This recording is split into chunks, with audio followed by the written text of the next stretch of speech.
이번 시간에 우리 슬라이드 5번을 같이 한번 만들어 보도록 하겠습니다.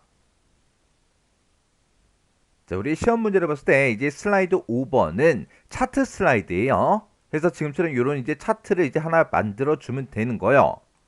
자, 그럼 일단은 우리가 차트는 어떤 것들로 구성이 되어 있는지 그거부터 잠깐 살펴보자고요. 자, 우리 하나의 이제 차트가 있을 때 이 차트에 보게 되면 모든 것들이 다 표시가 되어 있어요. 지금 여기 보게 되면 실제로 차트 그 막대기 그 그림이 그려지는 그 부분을 보고 우리가 이제 그림 영역이다 그렇게 이제 부르는 거예요. 지금 이 색깔로 봤을 때는 지금 이곳에 안쪽에 하얀색 부분 있죠. 이 부분이 이제 그림 영역이 되는 거고요. 크게 봤을 때 이 영역에 차트와 관련된 것들이 전부 다 이제 표시가 됩니다. 이 영역을 보고 우리가 이제 차트 영역이다 그렇게 이제 부르는 거예요. 그리고 이 차트를 봤을 때 지금 이곳을 보고 우리가 이제 세로축이라고 그렇게 이제 부르는 거고요. 오른쪽에 있는 이 축을 보고 우리는 이제 보조 세로축 그렇게 이제 부릅니다. 그리고 지금 이 부분을 보고 우리가 가로축이다 그렇게 이제 불러요. 그래서 이곳이 가로축 그렇게 이제 부르거나 아니면 이제 항목의 축이다 그렇게 이제 부르기도 합니다. 그리고 그 밑에 보게 되면 막대기가 뭔지 그리고 꺾은 선형이 뭔지 뭐가 뭔지 그렇게 이제 표시가 되어 있는데 이런 걸 보고 우리가 이제 범례다 그렇게 이제 부르는 거고 이 범례 바로 위에 보면 지금처럼 이렇게 이제 범례도 표시가 되어 있고 이 뒤에 보니까 각각의 실제 값들이 얼마인지 이런 값들이 전부 다 이제 써져 있다고요. 그래서 이 부분을 보고 우리는 이제 데이터 테이블 그렇게 이제 부르는 거예요.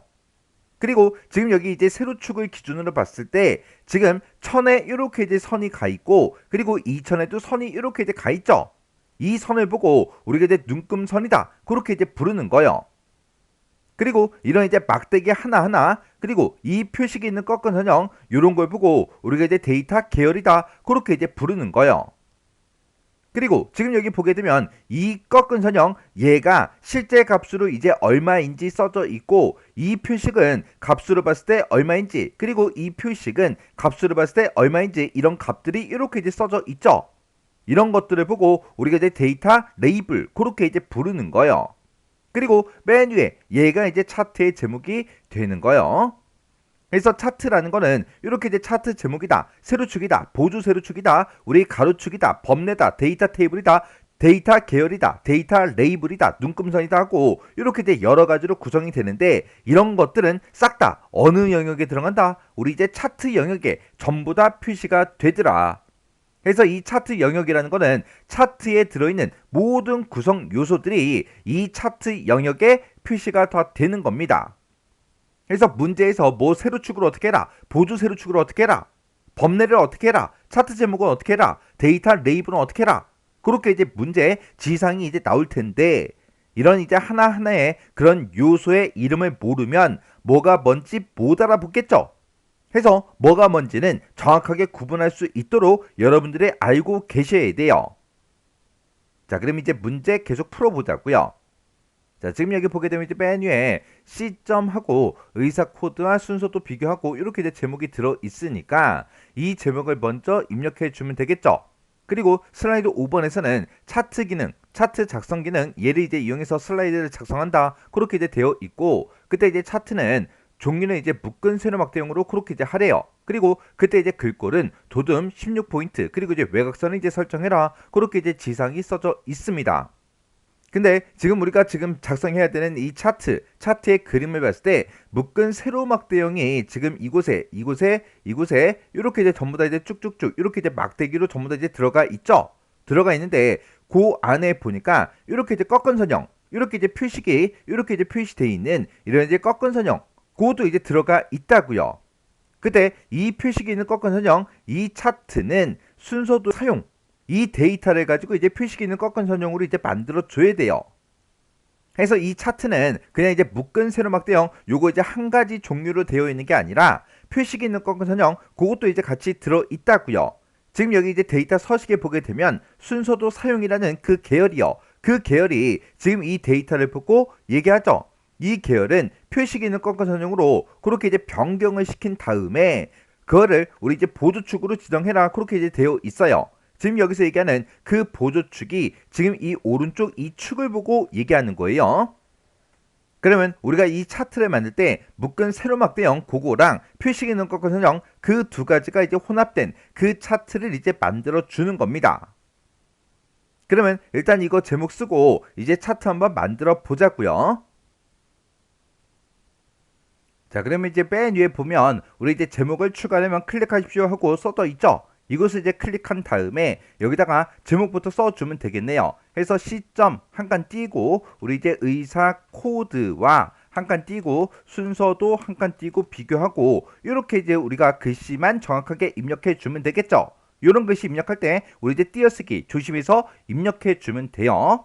이렇게 하면 이제 제목은 싹 다 이제 끝났고 그 밑에 이 아래쪽에다가 우리가 이제 차트를 이제 삽입해 주면 됩니다. 차트를 삽입할 때는 이곳에 보게 되면 이제 차트 그림 그 아이콘이 있죠. 얘를 이제 한번 땅 하고 이제 클릭해 주면 돼요. 그러면 지금처럼 이렇게 차트 삽입하라고 지금처럼 이렇게 이제 대화 상자가 짜잔하고 뜹니다.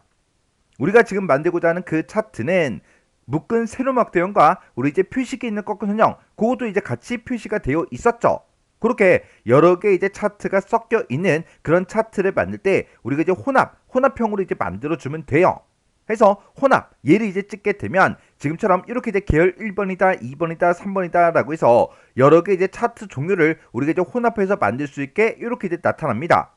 근데 아까 이제 우리 문제 그림 봤을 때 의사 코드 사용이라는 거랑 순서도 사용하고 그 두 가지만 있었어요. 해서 지금 여기에는 계열이 이제 3개가 나왔지만 우리는 2개만 이제 쓸 겁니다. 한 개는 그냥 묶은 세로막대형 얘로 그냥 놔두면 되고 또 하나는 계열 2번은 이제 표식 있는 꺾은 선형 이걸로 이제 만들어 달라. 얘를 이제 선택해 주면 돼요. 이렇게 이제 차트 종류를 선택할 때는 이런 차트 막대기 위에다가 이렇게 이제 마우스를 올려 놓으면 지금처럼 이렇게 이제 차트의 제목이 떠요. 이런 차트의 제목을 보고 우리가 선택을 해주면 되는데 지금 꺾은 선형에도 되게 여러 가지가 있죠. 그 중에서 우리 이제 표식이 있는 꺾은 선형이 지금 이곳에 있으니까 얘를 이제 선택해 주면 됩니다. 그리고 얘는 아까 보조축으로 지정도 하라고 했었죠. 해서 여기서 보조축이라는 거 이렇게 이제 우리가 설정을 변경해 주면 돼요. 그럼 이제 할 거 다 했으면 여기서 이제 우리가 확인 버튼만 이제 땅 하고 눌러주면 됩니다. 그러면 차트가 이렇게 이제 만들어지면서 지금처럼 엑셀 그것처럼 이렇게 이제 데이터를 입력할 수 있게 엑셀과 유사한 그런 이제 화면, 그런 이제 대화 상자가 이렇게 이제 떠요. 그러면 지금 여기 보게 되면 계열 1, 2, 3 이렇게 이제 써져 있어요. 그 내용은 지금 이곳이요. 이곳에 나타내고자 하는 그 값을 우리가 입력해 주면 되는 거고요. 그리고 이 막대기 아래쪽에 보니까 항목 1, 2, 3, 4하고 써져 있죠. 지금 여기도 항목 1, 2, 3, 4가 써져 있잖아요. 그러면 우리 이제 문제 그림 잠깐 보자고요. 우리 문제 그림 봤을 때 지금 이 막대기들마다 아래쪽에 지금 이런 내용들이 써져 있으니까 얘네들을 전부 다 이제 항목 1번이다, 항목 2번이다, 항목 3번, 4번, 5번 하고 우리가 써주면 되고 그리고 계열에다가 우리 맨 처음에 이제 의사 코드 사용이다. 얘가 이제 묶은 세로막대형 그걸로 이제 나타낼 거니까 계열 1번 그 위치에다가 의사 코드 사용 얘를 이제 써주면 되고 계열 2번을 우리가 아까 표식 있는 꺾은 선형으로 바꿔줬죠. 해서 순서도 사용 얘를 이제 우리가 계열 2번으로 우리가 입력해 주면 돼요. 그리고 거기에 맞게 이런 값들도 우리가 입력을 해 주면 됩니다. 지금 이 값을 우리가 이제 입력할 때 지금 여기 보니까 천 단위마다 구분기호가 다 들어가 있어요.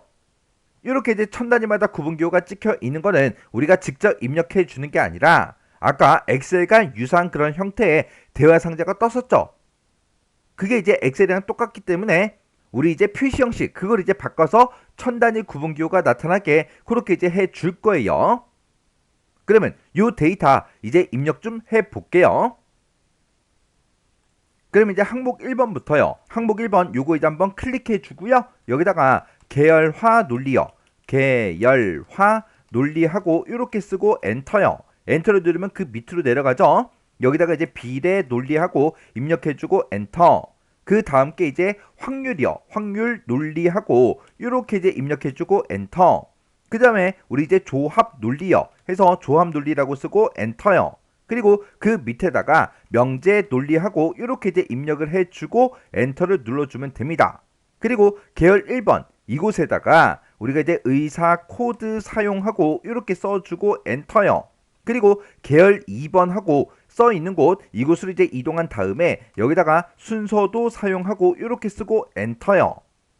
그리고 이 계열 3번은 아까 우리 차트 그림에는 없었어요. 얘는 삭제를 이제 해줘야 돼요. 얘를 이제 삭제한다고 해서 이 데이터 값만 내가 삭제하는 게 아니라 얘를 통째로 전부 다 이제 없애줘야 된다고요. 그럴 때는 요 위에 보면 D열하고 D가 써져 있죠. 얘를 이제 선택하는 거예요. D하고 써져 있는 곳에서 마우스 왼쪽 버튼 한번 누르면 이 D열이 싹 다 이제 선택이 됩니다. 그 상태에서 마우스 오른쪽 버튼 눌러주고요. 여기서 이제 삭제를 이제 땅 하고 눌러줘야 이렇게 계열 3번 그게 완전히 삭제가 돼요. 그리고 지금 이곳에 보면 막 값들이 써져 있는데 이건 내가 입력한 게 아니잖아요. 자, 첫 번째 칸부터 입력해 볼게요. 여기다가 2150 이렇게 쓰고 엔터, 그 다음에 1409 엔터, 1852 엔터, 1204 엔터, 1138 하고 이렇게 이제 엔터를 눌러서 입력을 이제 해주면 되죠. 그 다음에 순서도 사용도요. 순서도 사용 첫 번째 게 이제 2250 엔터, 1836 엔터, 2064 엔터, 1357 엔터, 1225 하고 이렇게 이제 입력을 해주면 됩니다. 그러면 지금 내가 여기다가 이제 입력을 할 때 그냥 숫자 값만 입력을 했죠. 숫자 값만 입력했더니 지금 이곳을 봐도 뭐 천 단위 구분기호가 전혀 들어간 게 없습니다. 해서 지금 이곳에다가는 천 단위 구분기호를 이제 붙여줘야 돼요. 해서 내가 실제 데이터 값을 입력한 요만큼이요.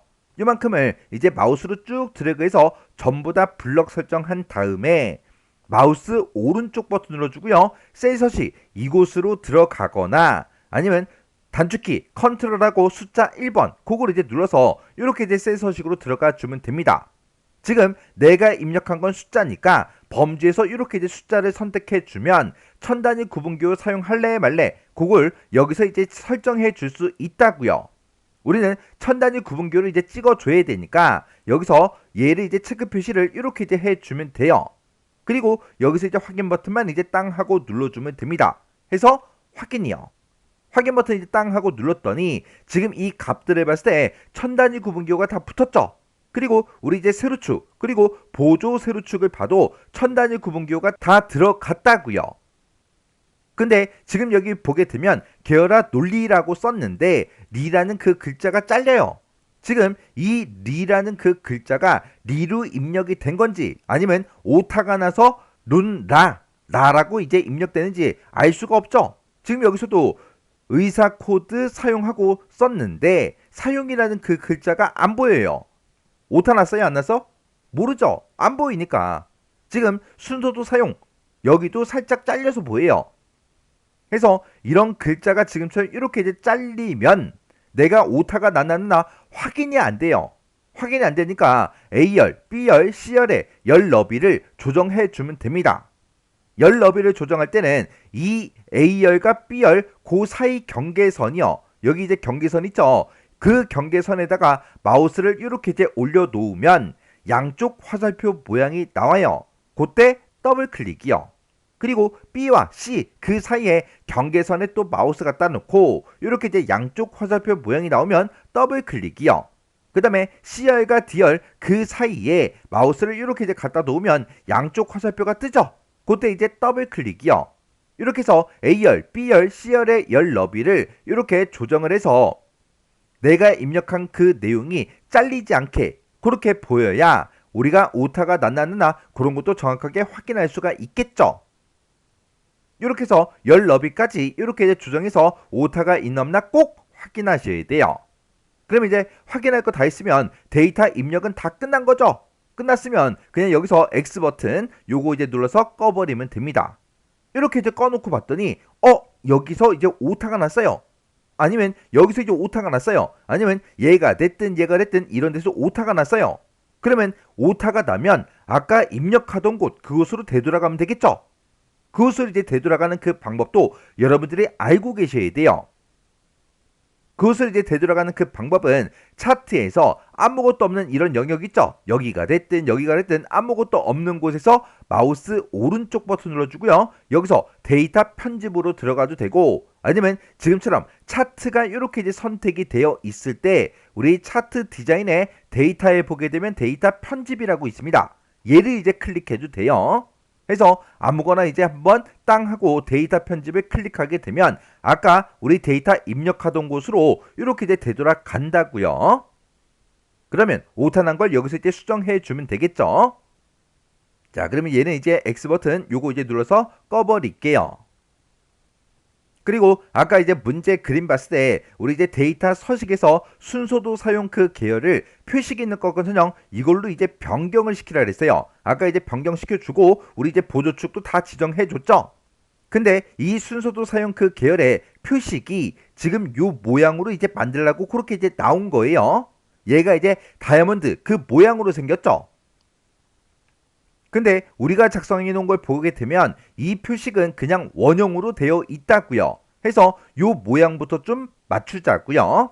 그럴 때는 이 표식이 있는 거거든요. 이 표식 여기도 있고 여기도 있고 여기도 있고 여기도 있고 여기도 있고 이렇게 이제 표식이 여러 개가 있죠. 이런 이제 표식 중에 아무거나 한번 선택을 해주면 모든 표식이 싹 다 이제 선택이 돼요. 그때 마우스 오른쪽 버튼 눌러주고요. 아래쪽으로 쭉 내려가다 보면 데이터 계열 서식이라고 있습니다. 데이터 계열 서식 여기서 이제 클릭이요. 클릭하게 되면 지금처럼 화면 오른쪽에 데이터 계열 서식 창이 이렇게 이제 나타납니다. 그때 요 맨 앞에 게 채우기 및 선이에요.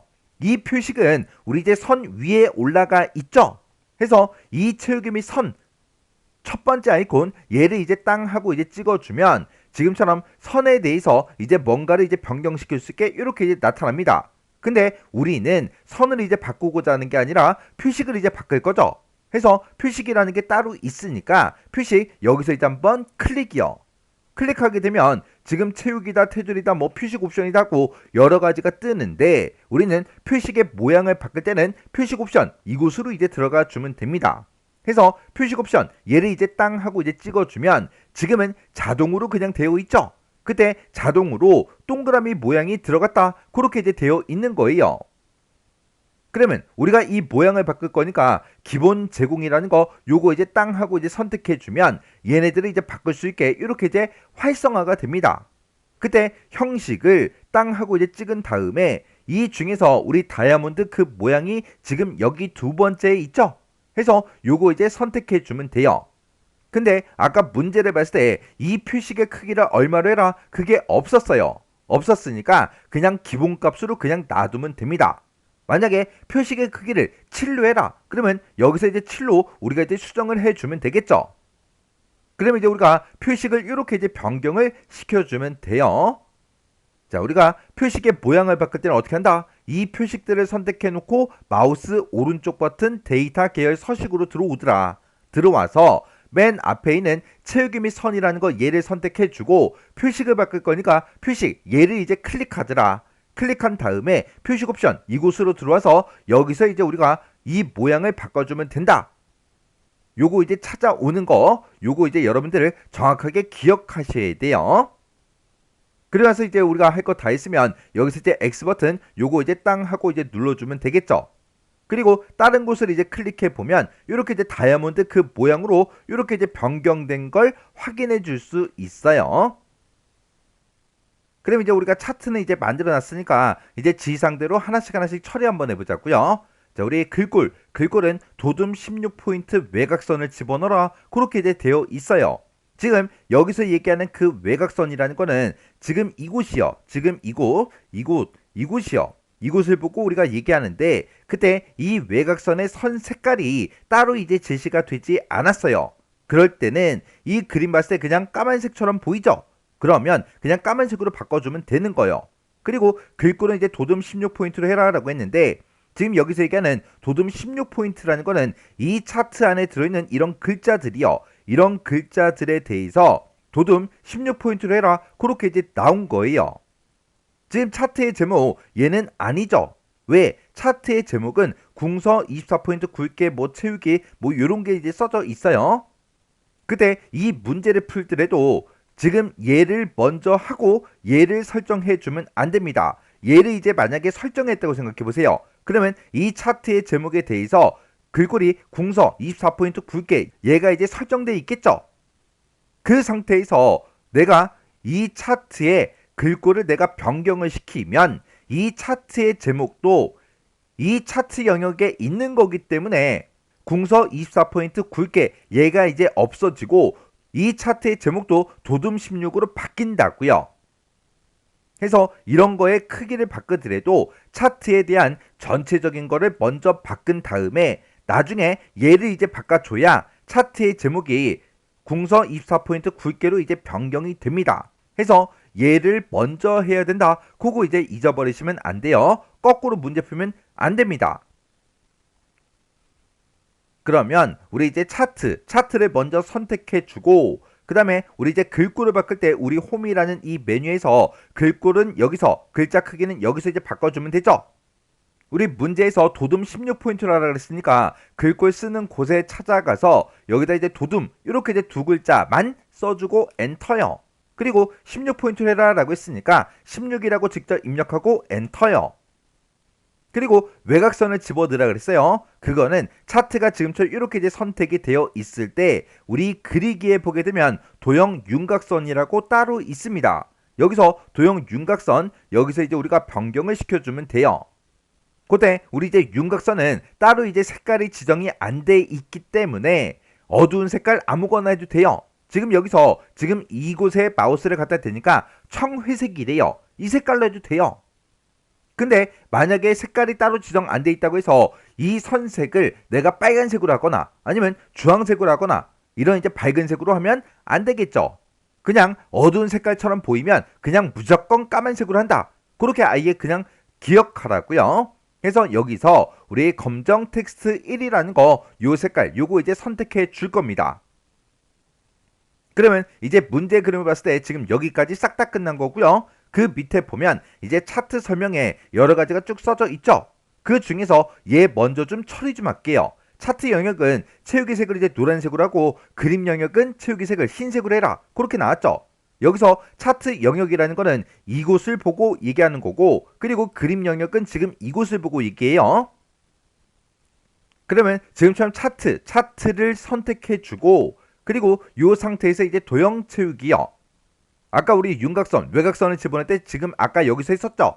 그 바로 위에 도형 채우기가 있어요. 이곳에 들어가서 우리 이제 표준색 중에 노랑이 지금 이곳에 있죠? 해서 노랑, 요 색깔 요거 이제 선택해 주고요. 그 다음에 그림 영역 그러면 실제로 그림이 그려져 있는 이 영역이요. 이 영역 이렇게 이제 선택해 주고 다시 도형 채우기에 들어가서 흰색으로 해라 그렇게 나왔으니까 흰색 배경 1이라는 거 요 색깔 요거 이제 한번 클릭해서 이렇게 이제 설정을 해 주면 됩니다. 그러면 지금 요만큼 이제 끝난 거고 그 바로 위에 차트 제목에 대한 게 써져 있죠. 차트 제목을 일단 이렇게 이제 먼저 글씨를 입력해 줘야 되는데 그때 중간중간에 띄어쓰기가 막 들어가 있어요. 띄어쓰기까지 똑같이 해줘야 되겠죠. 그리고 궁서 24포인트 굵게 요거 이제 지정해 주고 채우기를 하는데 그때 이제 흰색으로 채우래요. 그리고 테두리 집어넣어라. 그리고 그림자 오프셋 오른쪽하고 그림자도 집어넣으라고 그렇게 이제 되어 있네요. 그러면 지금 여기서 또 테두리 색깔은 따로 제시가 안 됐죠. 이 제목 테두리 보세요. 테두리 보면 그냥 까만색으로 하면 되겠죠. 자, 그럼 일단 우리가 차트 제목부터 입력 좀 하자고요. 차트 제목 얘를 이제 한번 선택해 주면 지금 이렇게 됐고요. 그렇게 이제 선택된 그 상태에서 한 번 더 클릭해 주면 그 안에 차트 제목 그 안에 이렇게 이제 커서가 깜빡깜빡 거린다고요. 그러면 이곳에 써져 있는 거 다 지워버리고요. 여기다가 논리적 한 칸 띄고 사고력에 한 칸 띄고 순서도가 한 칸 띄고 미치는 한 칸 띄고 효과하고 이렇게 띄어쓰기를 정확하게 해서 입력을 해주면 됩니다. 그리고 차트 제목에 대해서 이제 여러 가지를 설정할 거니까 그때 이제 외곽선이요. 이 차트 제목의 외곽선 이곳에다 이제 마우스를 갖다 놓으면 이렇게 십자 화살표 모양이 나와요. 그때 마우스 왼쪽 버튼 한번 땅 하고 이제 클릭해 주면 됩니다.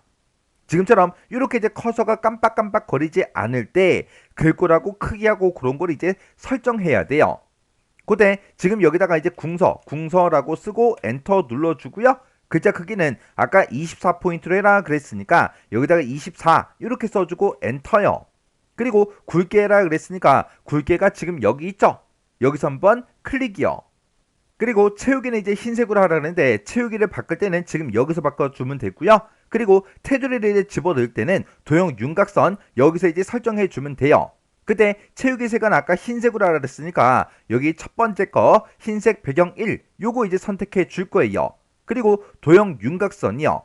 지금 아직 윤곽선 아직 설정 안 했어요. 안 했을 때 다른 곳을 이렇게 클릭해 보면 이곳에 차트 제목에 테두리가 있다 없다? 없더라. 해서 이 차트 제목 요거 이제 선택해 주고 도형 윤곽선은 까만색으로 해라. 그렇게 해서 검정 텍스트 1이라는 거 요거 이제 한번 클릭해 주면 됩니다. 그리고 다른 곳을 이제 클릭해 보면 이렇게 이제 테두리 들어간 걸 확인할 수가 있죠. 그리고 여기다가 이 차트 제목에다가 우리가 이제 그림자도 넣어줘야 돼요.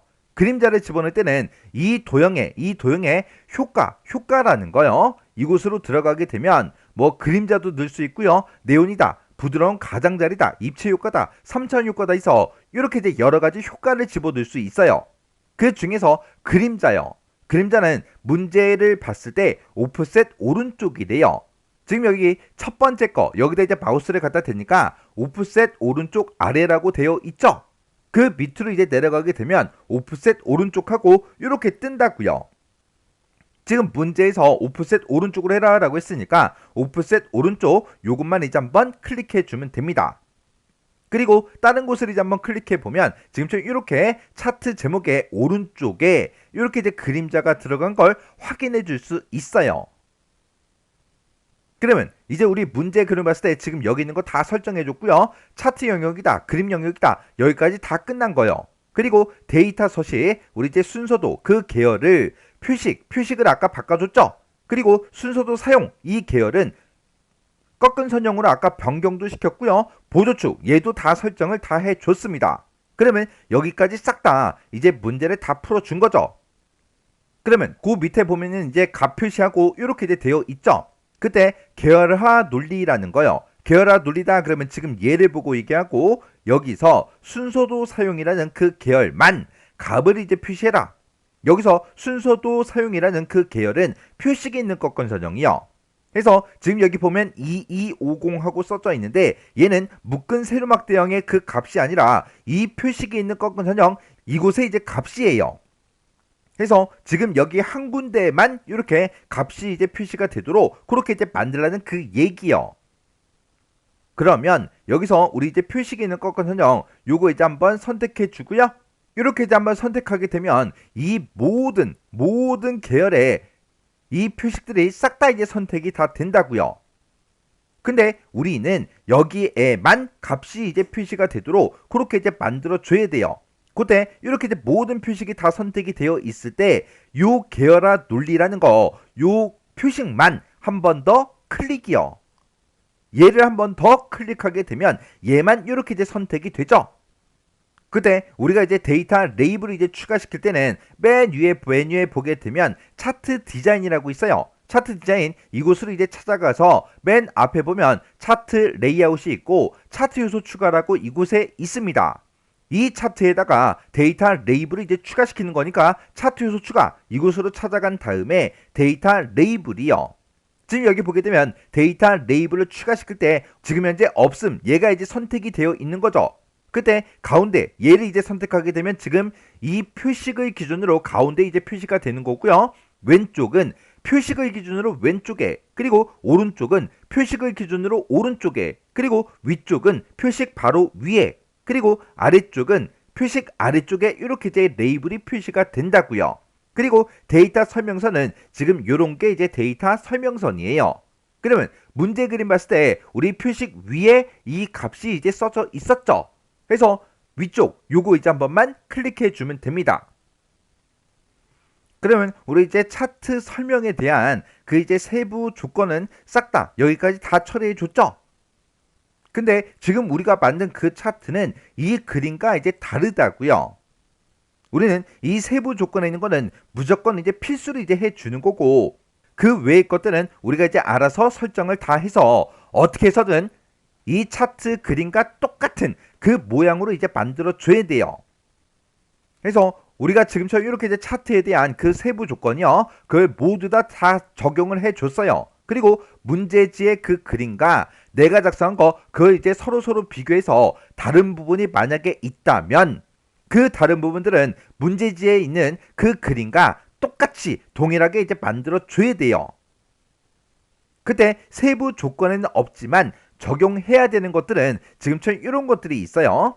그래서 데이터에 숫자 서식 같은 것들이요, 천 단위 구분 기호가 됐든 아니면 통화 기호가 됐든 아니면 소수자릿수가 됐든 그런 게 만약에 문제 그림상에 뭔가 표시가 되어 있으면 그거랑 똑같이 내 차트도 나타나도록 만들어 줘야 되고요. 그리고 세로축이 됐든 보조 세로축이 됐든 이런 것들의 최대값, 최소값 그런 것들이나 아니면 이제 기본 단위나 아니면 이제 소수자릿수 이런 것도 이제 문제 그림과 내가 작성한 게 서로 다르면 문제 그림처럼 나타나도록 알아서 이제 설정해 줘야 돼요. 그리고 범례가 됐든 눈금살이 됐든 그런 것도 내 거에는 있는데 만약에 문제 그림에 없어요. 없으면 알아서 이제 삭제를 해야 돼요. 그리고 세로축이 됐든 보조 세로축이 됐든 아니면 데이터 테이블이 됐든 그런 것들의 선색도 문제 그림과 똑같이 이제 해줘야 됩니다. 만약에 문제 그림에는 그냥 검정색처럼 보이도록 그렇게 이제 되어 있는데 내가 작성을 보니까 그런 테두리가 아예 없어요. 그러면 알아서 이제 선색을 까만색으로 지정해서 테두리가 이제 나타나도록 그렇게 이제 해줘야 돼요. 그래서 지금 이 내용은 여러분들이 따로 외우실 필요는 없어요. 뭐만 기억하면 돼요?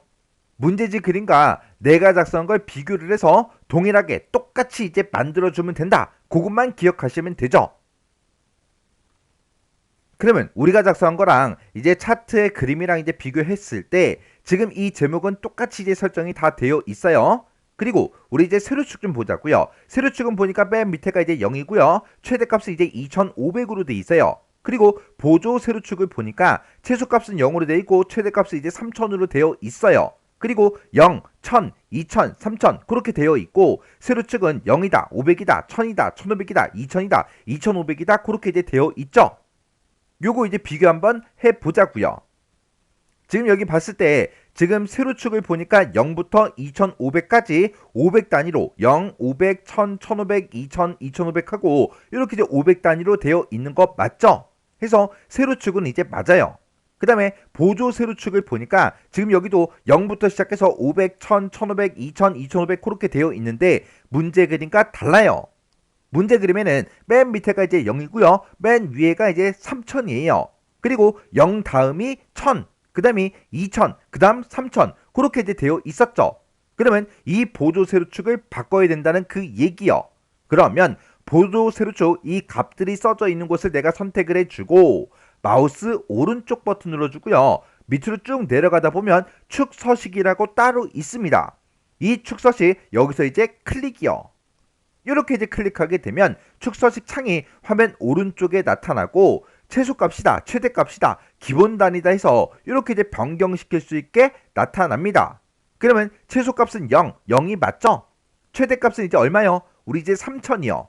해서 기존에 써져 있던 거 다 지워버리고 3000 이렇게 입력하고 엔터요.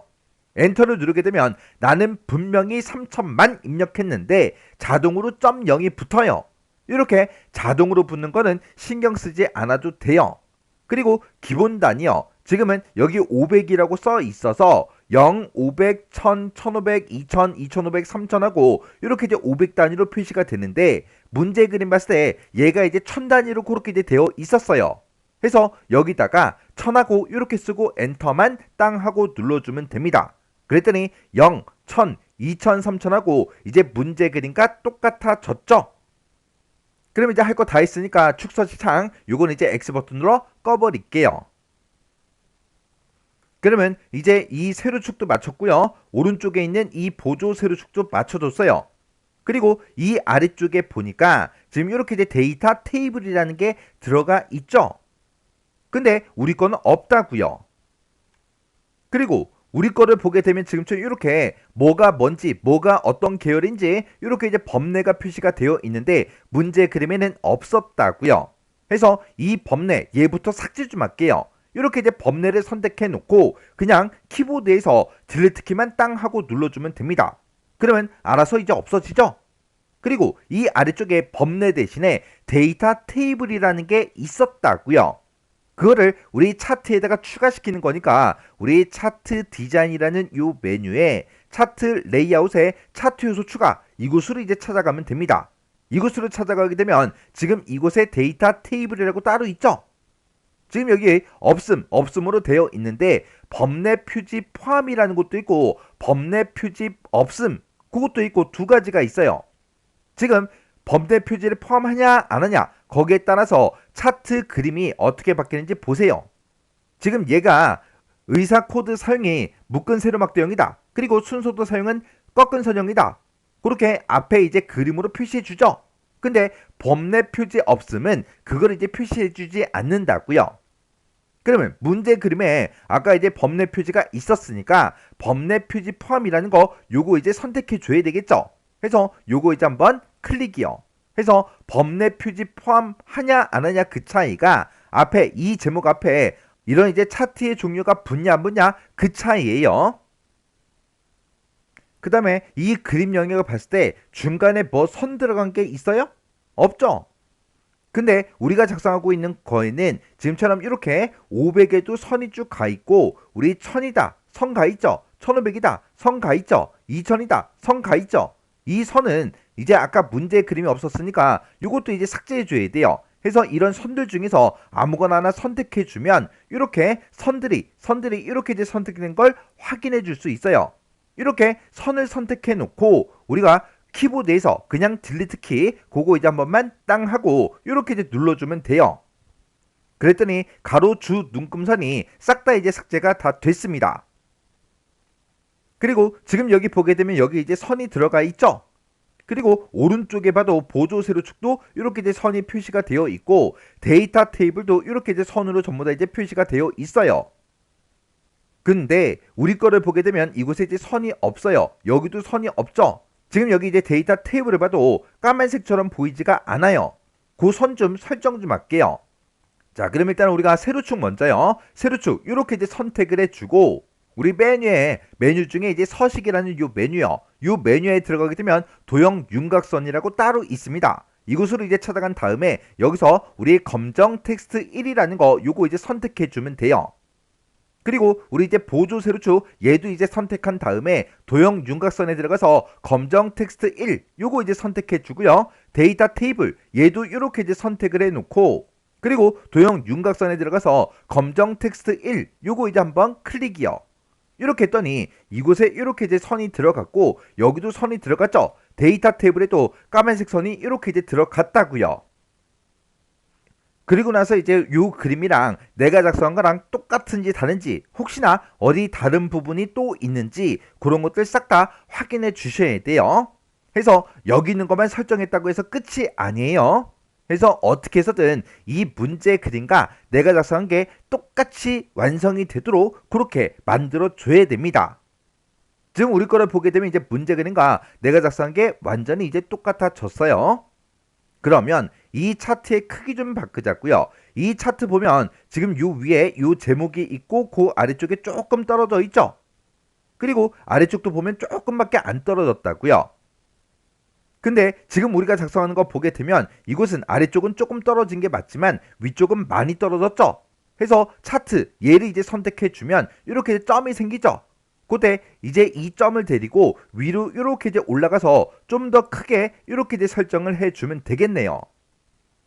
그러면 우리 이제 문제 그림을 봤을 때 여기까지 싹 다 끝난 거고 이제 얘만 이 도형만 우리가 추가시켜 주면 됩니다. 그때 이 도형을 이제 삽입해라. 그때 이 도형의 스타일은 미세 효과 파란 강조 1 요걸로 이제 설정하고 그때 이제 글꼴이요. 글꼴은 굴림 18포인트로 해라. 그렇게 이제 되어 있어요. 그러면 우리가 이제 도형을 여기다가 이제 삽입할 거니까 우리 이제 삽입이라는 요 메뉴를 찾아가게 되면 도형이라고 따로 있죠. 도형 얘를 이제 땅 하고 이제 찍은 다음에 우리 이제 기본 도형에 보게 되면 이렇게 이제 육각형 그 도형이 여기 있어요. 해서 요 도형 요거 이제 선택해 주고 적당한 크기로 그냥 드래그요. 드래그해서 이렇게 이제 만들어 준 다음에 일단 글씨부터 이제 입력 좀 하자고요. 그럼 이제 마우스 오른쪽 버튼 눌러주고요. 여기서 텍스트 편집이라는 거 여기서 이제 클릭이요. 클릭하게 되면 그 안에서 커서가 이제 깜빡깜빡 거리죠. 그러면 여기다가 학습에 한 가지 띄고 효과적 이렇게 우리가 이제 입력을 해주면 됩니다. 이렇게 이제 입력을 다 했으면 이 도형의 테두리 아무 곳이나 한번 클릭이요. 우리 문제에서 이제 글꼴도 바꾸고 도형의 이제 스타일도 바꿔줘야죠.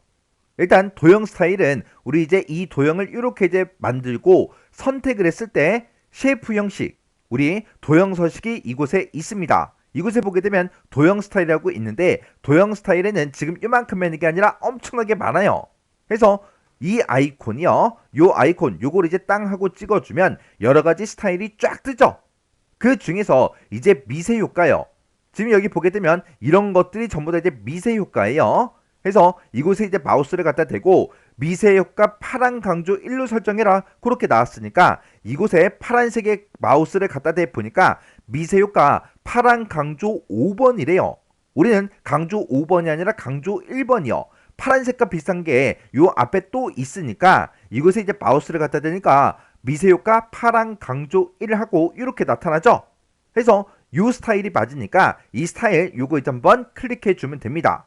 그리고 이제 글꼴 바꾸자고요. 글꼴을 바꿀 때는 우리 이제 홈이라는 이 메뉴로 찾아온 다음에 여기서 우리 이제 굴림이라고 쓰고 엔터.